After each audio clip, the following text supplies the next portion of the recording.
Friends welcome back to my channel. आज recipe होची सारपत्र शाग मुग। तो रेसिपी को देखिए पूर्व अपन यदि आम चैनल को सब्सक्राइब करना सब्सक्राइब करके पास बेल आइकन को प्रेस करी ऑल नोटिफिकेशन ऑन कर दियंतु और वीडियो टी लास्ट जाए देखंतु। सारपत्र शाग मुग करिया पई म सारू एई भली मोडी हेतिया पत्र को नेछि दुई हाथ रे एमती सोरिष तेल लगे दबा। सारपत्र को बाछिबा तेल लगे देले सारपत्र बाछिया समय हम हाथ कुंडे हेबनी। देखते मेरे सारपत्र को भल से बाछी नहीं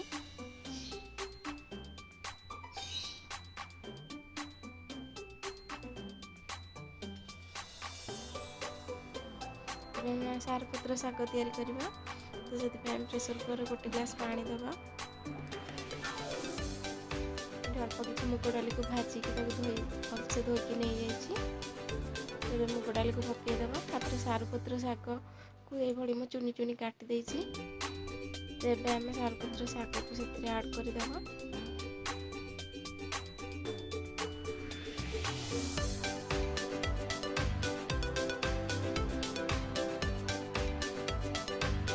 स्वाद अनुसार लुण ऐड करबा। सब देदेबा 2 ରୁ 3टा विसिल आसे गैस रे बसईदबा। देखते आम 2 ରୁ 3टा विसिल आसला तेज आम सारपत्र शाग भलसे सिझी जाइए।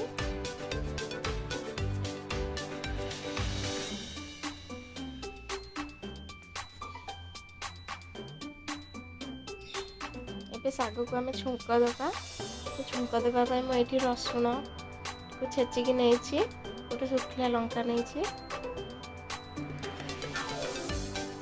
गैस ऑन करके आम कड़ाई को गरम करदेवा। आम कड़ाई गरम हो आसला तो आम 2 ରୁ 3 चामच तेल को पकईदबा।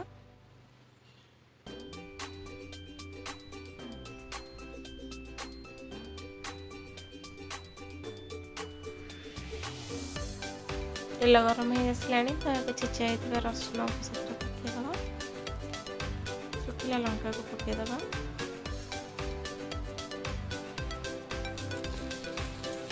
रसुण को टिके गोल्डन ब्राउन कलर होगा जाए भाजवा।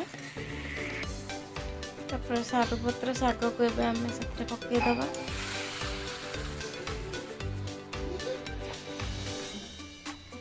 देखते आमर सारपत्र शाग मुग प्रस्तुत हो गला। तो रेसिपी आपको केमती लगिला कमेंट रे जणाइबे।